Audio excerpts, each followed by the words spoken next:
What's up, y'all? It's your boy Tevin Jameer back at it again with another episode of the Hate It or Love It podcast.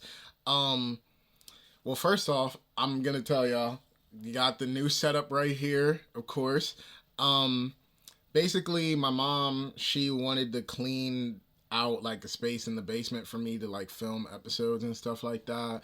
So pretty much this might be the new setup for like solo episodes. Like if I'm not having a guest, I'm basically just gonna be here because we basically cleaned out the space and I set up like a little workstation here. Like if I could show y'all, I would, but like my monitor is right there. My mini PC, which you guys probably hear it going off right now, is like sitting right there. So yeah, this is basically like a little workstation. So when I do solo episodes, this is probably going to be the new setup, to be honest. Because, you know, I like doing episodes in my room. I don't mind doing it, but a lot of people were saying that they like when I'm in different locations. Like, of course, my cousin, who I did the some of the last few guest episodes with, um, you know, he got the whole podcast set up. He got the Roadcaster. He got all of that. So I know people like that environment, but also here in the basement, we're gonna see how people like this. I mean, there's still some things that could go. Like I see my brother's shoes just sitting over there, but yeah, and I got to get rid of this creaky chair. But either way, this is the new setup. And I hope y'all like it. I didn't know people cared about like the environment of a podcast as much. I don't know. I didn't really think about like the environments that much. Like obviously I'm not gonna do my podcast in no bummy looking place, but I didn't think people cared that much where I filmed the episodes, but yeah. Um this episode really isn't going to be that long. Basically, I'm just going to talk to y'all about a few things. I wanted to tell a little bit about my experience going to see Pod Meets World, the Boy Meets World recast. The Boy Meets World rewatch podcast. I wanted to talk about my experience like seeing them live. I also wanted to talk about the strike, basically talk about like new updates, this is old news, like it came out 2 weeks ago, but obviously like when I did the episode 2 weeks ago, the news came out the day afterwards, and I was like, damn, because I would have really loved to talk about that, but you know, the news came out the day after I finished the episode, so I mean, what could you do about that one? And then last week, you know, I was interviewing Anthony, so I couldn't talk about it then, so I want to talk about the strike update now. And the final thing I wanted to talk about was Drake's For All the Dogs. Y'all know we got to get into that. But, alright, man, enough talking.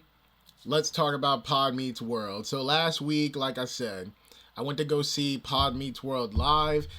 They showed up in Philadelphia, which was a very special thing because if you guys watch Boy Meets World, which, fun fact, if I didn't already say it on the show before, Boy Meets World is my favorite show of all time. If you guys have never seen Boy Meets World basically takes place in Philadelphia. So when they came to the Met, I had to go see them. I was like, yo, if there's any chance that I can meet them, I gotta try to take it.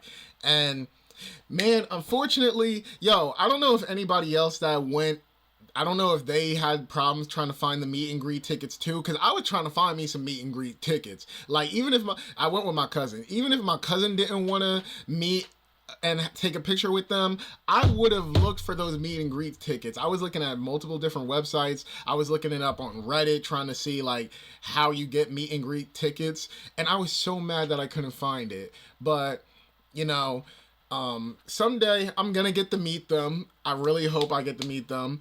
But besides that, the show was damn near perfect. You know, I would have loved to see Ben Savage there, the guy that plays Corey. I would have loved to, you know, see Mr. Feeney. I showed up in my Mr. Feeney hoodie.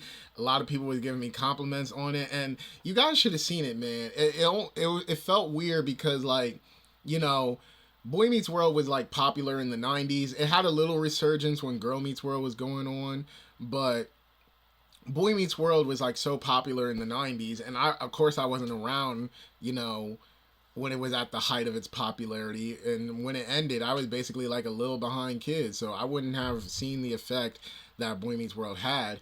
But it was crazy going to an event like that, seeing other people dressed up in Boy Meets World merch, or basically dressed up in Boy Meets World costumes. And it was just cool seeing like all these different people dressed up, sharing the same type of love for the show that I did. It was just a cool experience to see people come out like that. And then there was like Q&A sessions, of course, where we got to ask like different people from the cast, and they had a lot of the cast members from the show on there. They had Angela, they had Mr. Turner, they had Harley, they had Sean's brother, which one it was, Jack. They had Jack on there. Like, they had a lot of the cast members from the show on there, which I was like, yo, it was perfect. Like, the show was damn near perfect.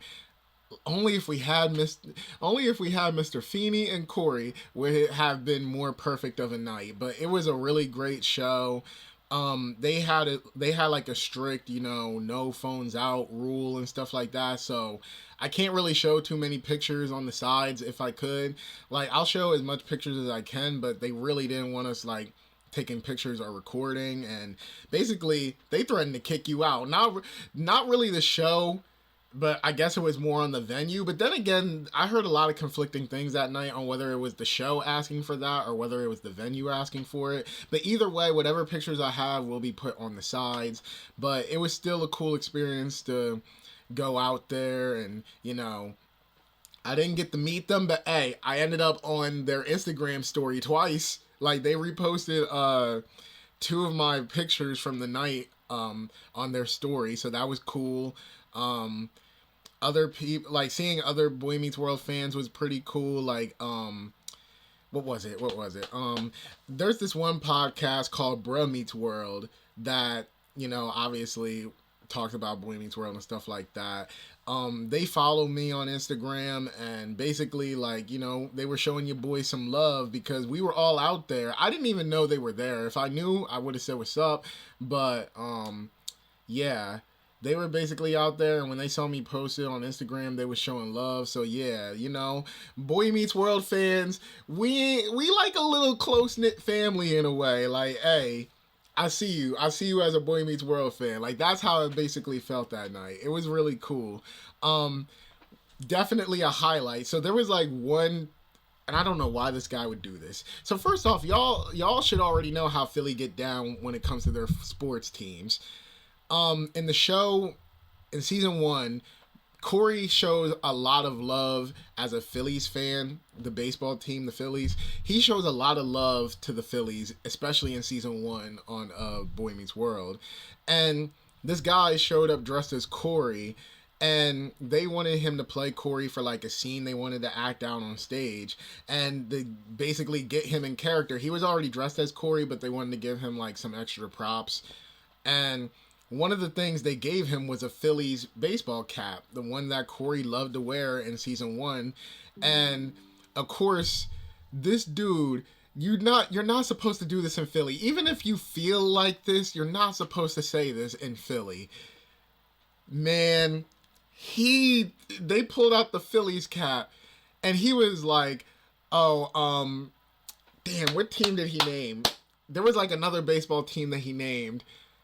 Shit. Oh no, he said they pulled out the Phillies cap, and he's gonna say, I'm a Yankees fan. Y'all should have seen how quick the crowd turned on him as soon as he said that. Everybody was cheering him on at first, but then as soon as he said he was a Yankees fan, boo, boo. Like, yo, they were on his ass the whole like experience. Like, even after the little scene that they were doing was done, even when he got off stage at random points during the show, Yankees suck. Like, yo, I don't know why. His name was Carl. Carl, why would you do that? Why would you ever say that you're a Yankees fan in Philadelphia? Even if you are a Yankees fan, like, you're not supposed to say that in Philly. You know how Philly goes about their sports teams. That was That was the wrong move, Carl. I'm sorry. I'm sorry.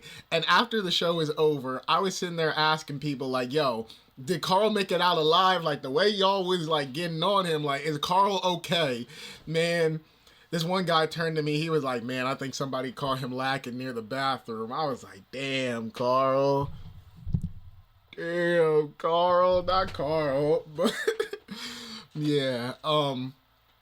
It was just a really fun night. They showed us like some behind the scenes videos of them filming on set. The Q&A, like basically everything was perfect. The only damn thing is I didn't get those meet and greet tickets, but it's okay. It is okay because it's not going to be the last time I'm going to be able to see them. It's not gonna be the last time I'm gonna be able to meet them. Your boy's gonna be in the film industry someday. You see me rocking the A24 sweatshirt. Your boy's gonna be in the film industry someday, so I'm gonna get a chance to meet them. And even if actually, I'm not even gonna say even when I do become like a big director, big filmmaker, I'm still gonna fan the hell out when I meet them. Like I'm going to do it. But I do want to say one thing. During the Q&A, Will Friedle was actually shocked that nobody asked him to do the Feeney call. And to be honest, if I could have talked during the Q&A, I would have asked him, or not asked him. I would have actually asked them to do the Feeney call. But I know he gets asked it a lot. So if I did have the chance to say something, I would have been like, yo, besides Will Friedle, everybody give me your best Feeney call. Like, that's what I would have wanted. So, yeah. Sorry, y'all. Technical difficulties. But, yeah. Pod Meets World. Great experience. I had a really good time. If they're coming to your city and they haven't done a show yet, I definitely advise you guys to go check it out, especially if you're Boy Meets World fans. It was a really good time. The next topic I wanted to talk about was basically a quick update on the strike, specifically the writer's strike. And 2 weeks ago, literally after, like the day after I filmed my episode, which I would have talked about if it happened, basically the day of. But the writer's strike basically came to an end. Apparently they came to a 3-year tentative deal, and pretty much the main thing that I gathered the agreements that they came to is, the big things on why people are striking or why the film industry is striking is because of AI and residuals. And from what I saw, as far as AI, basically studios are somewhat writers and studios are somewhat allowed to use AI. If I got any of this information wrong, please let me know down below. But from what I read and from what I heard on different videos, apparently, like, writers still have to write the scripts, but they can use AI as assistants. And if AI is used, they have to basically say, like, AI was used for this script. Another thing was apparently, like, AIs can be used to somewhat tweak stuff, but basically it still falls on the writers. Like, that's the main important thing here. It is still the writer's job to write, and AI is literally just used as assistants. And if you use AI, then you have to state that, which, that's a pretty good solution to me, at least, because I don't think AI should be writing full scripts, but I would say that it is fine for AI to be used as almost like assistants, like, fix up the grammar, give suggestions to where the story or characters and stuff that need help, like, basically just there as a backup. Not really necessarily like a full backup, but like, throw out ideas, but still have it depend on the writer to create the story. So that's a cool thing. The other thing with residuals is because of streaming, you don't really get like numbers on how many people viewed stuff or anything like that. And a lot of the streaming companies didn't want to share that information. But apparently there's an NDA now where pretty much, and if you guys don't know what an NDA is, it's a non-disclosure agreement. Basically, you share that information with certain people, and those certain people are not allowed to say it to the public. But basically, from what I heard, writers have had to sign an NDA, and now they know, they're gonna know the streaming numbers. They're gonna basically see the residuals so that they can be paid properly for each show being streamed. And you know what? I see that as a good solution. Us as the public, we really don't need to know the numbers. Like, would it be cool to see the numbers? Yeah, I would like to see how many times, like, shows like, you know, let's say Power, because I love Power. I would like to see how many times a show like Power or Outer Banks, or the big show right now is Love is Blind. Like, I would love to see, like, numbers for each show and how much they're being streamed. And really, streaming networks only like to show those numbers when it's a really high number, like 5 million people tuned into this premiere, or 60 million people watched through this season. Like, a lot of streaming companies like to do that. But I would like to see the numbers, but at the end of the day, we don't necessarily need to see it because it doesn't really change anything for us. But for the people that's working behind the scenes, like the writers, the actors, I do feel like it is very, like, integral that they see those numbers so that they know that they're getting paid what they deserve. So, it's cool to see, them come to a deal. Now that was just the Writers Guild.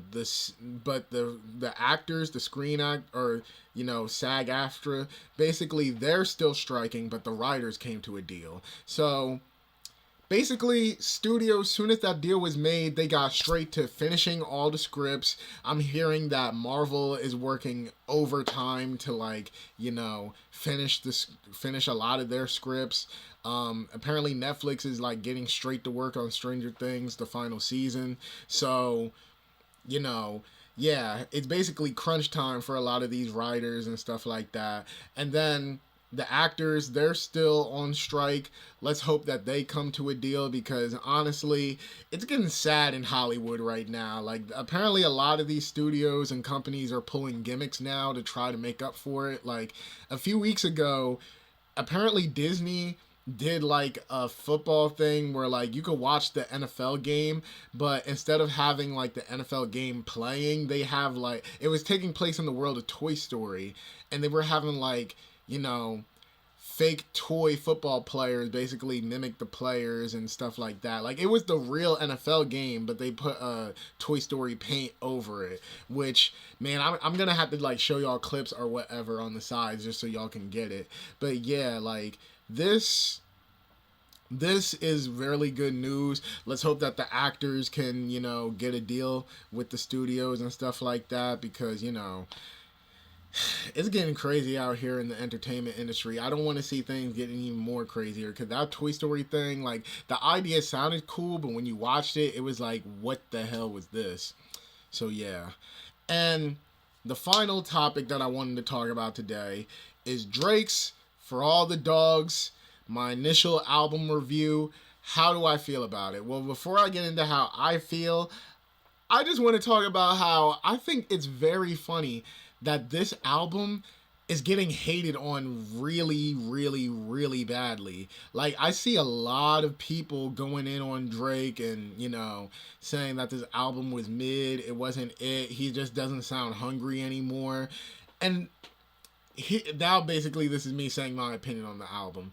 It's so funny because I feel like I'm always the opposite of a lot of the crowd when it comes to Drake's music, because when he dropped Honestly Nevermind, I mean, everybody hated that one. I feel like I was basically, right on the money with everybody else with that one.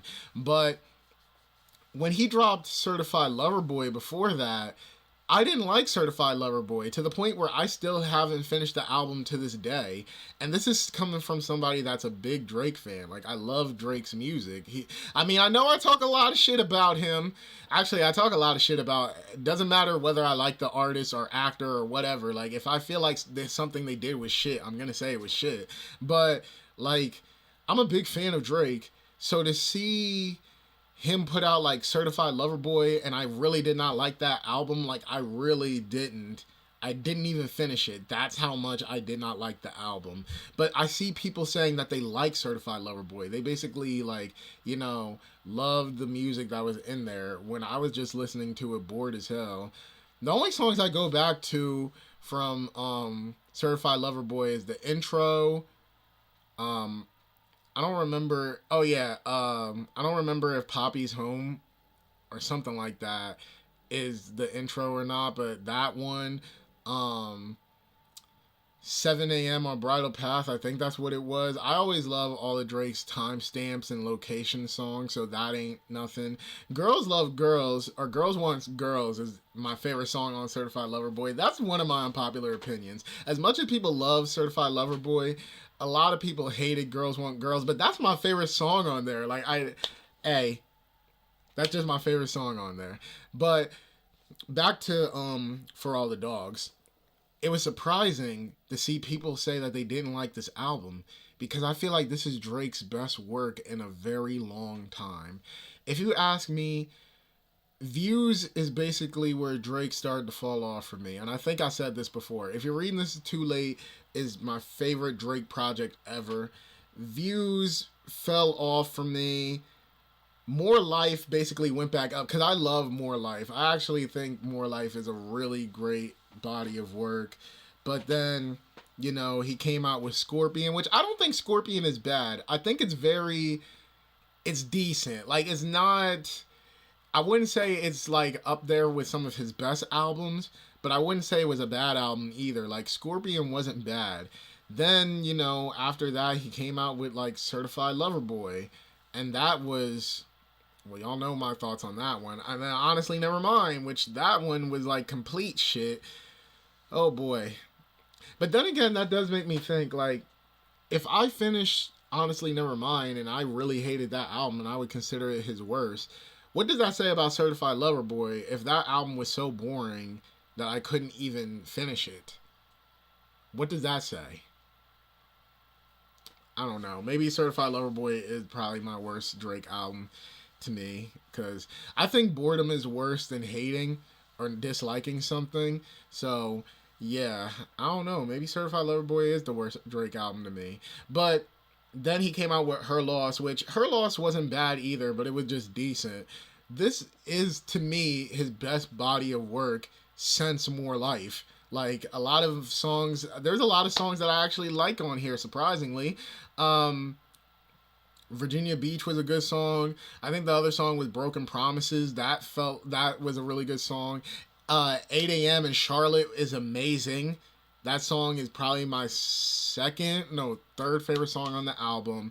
Second favorite song is What Would Pluto Do, which that was a big missed opportunity not having Future on there. Because because you know how these rappers are. He put out the track list without saying who's the features, where they're going, and stuff like that. And as soon as I read that, I literally said like, oh, so Future got to be on What Would Pluto Do? And no, Future wasn't on it, but I'm hoping that there's a remix with Future on it. Like, maybe they'll do a remix together. But my favorite song on the album is definitely, what was that song with him and J. Cole on there? Let me look it up real quick. The J. Cole song is easily my favorite song. First Person Shooter. Now that I'm also looking at the track list, Fear of Heights was another good one. What was another one? Drew Picasso wasn't bad.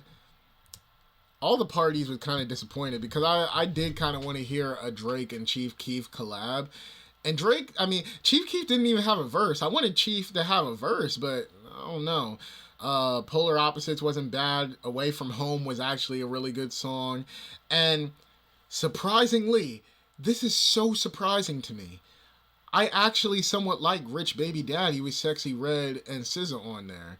And the reason I'm saying surprisingly is I don't like Sexy Red at all. I don't like her music. Like, I feel like she is the epitome of like horrible female rappers. Like, if you guys watched the last episode and how I kind of get annoyed with Megan Thee Stallion because she shows like a lot of great rapping ability, but she wastes her like, what's it called? Like, she wastes a lot of her subjects on basically like, her body and stuff like that. Like, I don't know, man. Megan Thee Stallion, Sexy Red is basically almost like that. Sexy Red is basically Megan Thee Stallion if Megan didn't have no rap ability at all and she didn't show any promise. Like, at least Megan Thee Stallion has freestyles and different things that shows me, like, alright, she is a very capable rapper. She is a good rapper, but her subject matter is kind of ass. Sexy Red is the definition of not having talent but somehow being famous and also having horrible subject matter. So, like, I really do question, why is Sexy Red, like, even famous? But enough of the Sexy Red ranting. Rich Baby Daddy, I'm surprised that I like it because she is basically the hook. She has one verse, and Sexy Red didn't fully annoy me. Like, she annoyed me, but she didn't fully annoy me. And you want to know what I think really carried the song and why I can somewhat stand Sexy Red on it? Is that beautiful production. Like, that's one of the most beautiful sounding beats I think I've ever heard on a song before.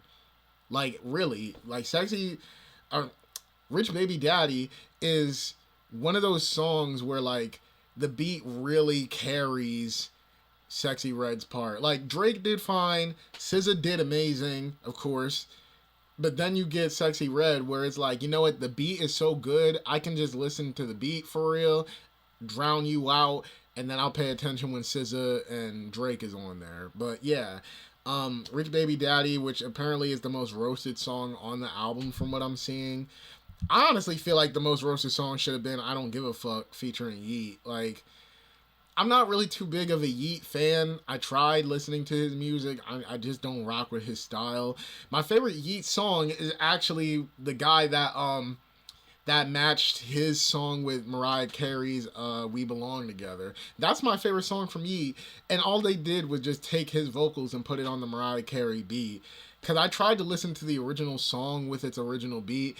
That shit was trash. Like, sometimes it really does show how much a beat can really save a song. And yeah, Rich Baby Daddy is definitely one of those songs where the beat definitely saved it.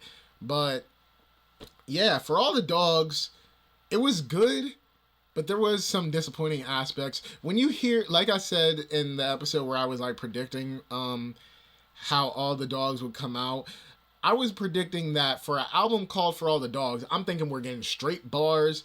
I'm thinking we're about to get like some real lyrical shit on here, because I've been hearing people say like Nicki Minaj is going to be on there, and when Nicki want to spit, she can spit. She didn't show up. I heard that Benny the Butcher was supposed to be on here, which I'm not the biggest Benny fan. Not saying I don't like his music, I just haven't listened to much of it. I heard that Benny was supposed to be on here, but from the verses I heard from him, he can spit. He wasn't on here. A lot of the obvious features you would have thought would have been on here, like Future wasn't on here. J. Cole, thank God, he was actually on here. J. Cole has my favorite verse of the whole album. Like, in my opinion, he had the best verse of the whole album, and that's even counting all the Drake's verses. Like, J. Cole killed it for no damn reason. But y'all know, y'all don't mess with the feature king. Like, right now, J. Cole is the feature king. He's tied with Lil Wayne for some of the best features of nowadays. Like, if we're talking back in the day, obviously Wayne got it, but if we're talking like now, J. Cole and Lil Wayne be killing the features, which I'm also disappointed there was no Lil Wayne feature on here. I wanted to see Lil Wayne on here. It's been a while since we seen him and Drake on a song together. But that's the only aspect that really disappointed me with this album, is the title, everything we've been hearing up to the point. You would really think it would have been like a very bar heavy, basically like another If You're Reading This. Like, I thought this was going to be somewhat like another If You're Reading This a little bit. Like, you would have thought this was going to be a bar heavy album. And I mean, the bars we got wasn't bad. Like I said, 8 a.m. in Charlotte was a really good song. He had a couple of nice lines on the album, but it wasn't what I thought it was going to be. And if I had to rate the album right as of right now, I would give it like an 8 out of 10. I listened to the album like 3 times by now. I would give it an 8 out of 10. Some of his best work since, More Life, in my opinion. But there was definitely things that could have been upgraded, could have been done better. Actually, I'm going to drop it to a 7.5 because I do think more about a little bit of the disappointments I had. Yeah, 7.5. I'm more confident with that rating right now. Um, the only other thing I got to say about the album is Drake, you need to move on. I'm not gonna lie, you need to move on because a lot of people was picking apart the lyrics, and actually it wasn't even a lot of people too. Like I when I first heard the album, I'm noticing somewhat disses to X. I'm hearing I'm hearing him like this dude kept saying my ex, my ex, my ex. Like it was obvious that he was also dissing Rihanna on the album. Look, as far as X, Drake, X is dead. He's been dead since 2018. I get it. Y'all had a beef. X was talking to you crazy, and this is coming from someone that's an X fan. Like, I get it. You were pissed off about how X was talking to you, treating you, all of that. You need to let that shit fucking go. He is dead now. Like, there is nothing more you can add. Let it go. X is dead. Like, I don't like that he's dead, but Drake, X is fucking dead. Let it go. You got the last laugh. You're still alive. He's not. I'm not trying to be disrespectful, but when you keep hearing somebody diss a dead person over and over and over on every album, like he had like some slick shots on Sicko Mode, especially the music video. He had some slick shots on Scorpion. He had some slick shots on Her Loss. Now he got slick shots on this album. Like, bro, he's been dead since 2018. Let it go. Okay? Drake, let it go. Rihanna, she has 2 kids with ASAP Rocky. You have a son. Drake, let Rihanna go. Like, I know Rihanna can't be the baddest chick you ever got with. You're motherfucking Drake. I'm not even trying to, like, eat right now, but I'm just saying, like, Drake, you've had bad women other than Rihanna. Like, you need to let Rihanna go. She moved on. It's time for you to move on. Like, y'all both got kids. It's just time for y'all to move on. Like, I mean, Rihanna moved on. I'm not talking to her, but, like, Drake, you gotta move on, bruh. That's probably my biggest criticism with the album, is listening to him still talking about people that shouldn't even be relevant anymore. Like, just let it go. Just let it go, Drake.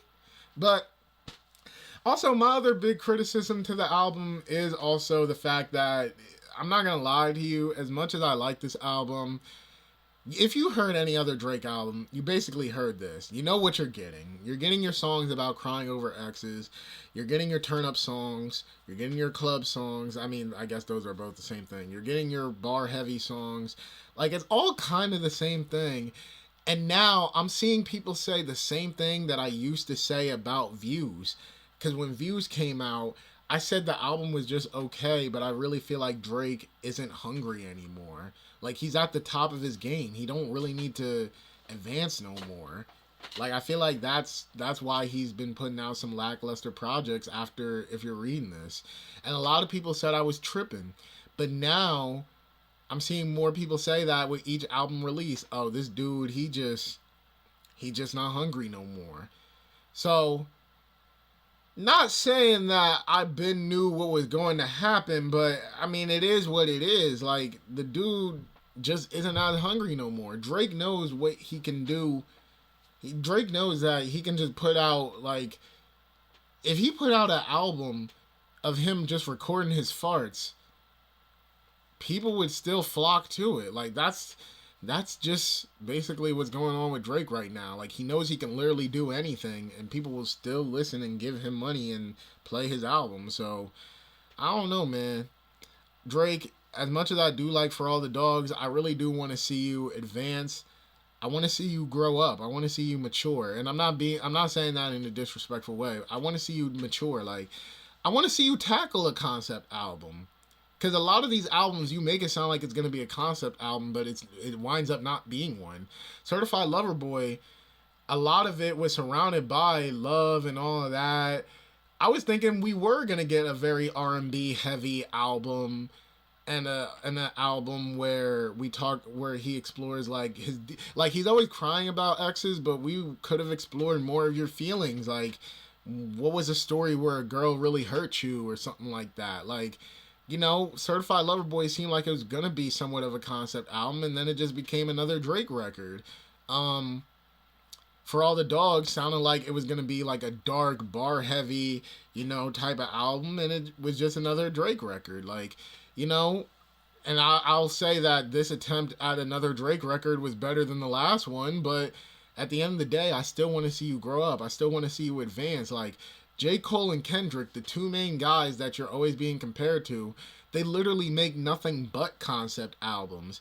And even if it's loose concept albums, like I would say, like J. Cole's last album, damn, what was the name of his last album? I'm a big J. Cole fan and I can't remember. It's escaping my mind right now. The Off Season, like J. Cole's last album, The Off Season, that album is something I would consider like somewhat of a loose concept album because it's very basketball themed and heavy, but not everybody got on the track list was basically like rapping and singing, basically going along with with the basketball themes and all of that. Not everybody was doing it, but he still compiled it together to where it still fit the narrative that he was trying to somewhat express with that album. Like Drake, it's time for you to start doing concept albums like that. Or if you are going to introduce another concept for your album, it's time for you to actually stick to that concept. Because sadly, the best concept album that Drake somewhat put out is, if you're reading this, or Views. As much as I criticize Views, the main thing I can give Drake is it definitely gave off that winter being in Toronto type feel. That's the best thing I can say about Views. Like, I didn't like the album like that, but I can still give credit where it's due. It was an album where he set to make the listener feel like they were in Toronto, make the listener feel like they're in the wintertime, and that's what it was. Sometimes I still go back to listen to Views around the wintertime because it fits that vibe. So Drake, I really hope that your next go around, which apparently he said he's taking a break from making music, I really hope that your next go around, you do follow through with a concept, and I really hope that you're a lot more focused and hungry on this next project. So, like I said, 7.5. Good Drake album, but is it up there with all his other great albums like Take Care and Nothing Was the Same and If You're Reading This? No, but it's still a good album. I would still even put More Life over this, but it's only been out for a day. Time needs to go by before I can say like whether it's better than More Life or not. Actually, no, I know it's not. More Life has too many like great songs on there, so nah. But yeah. If you guys have any thoughts about the things I talked about today, especially Drake's For All the Dogs, let me know down below. Yeah, guys, keep subscribing, keep checking out the videos. I see the subs and the views going up, and the movie still on the way. Trust me, y'all are gonna be glad when y'all see this movie. A lot of people's been rocking with the script and a lot of the plans that I have for it. So, yeah. With all that being said, it's been your boy Tevin Jameer signing out. See y'all on the next one.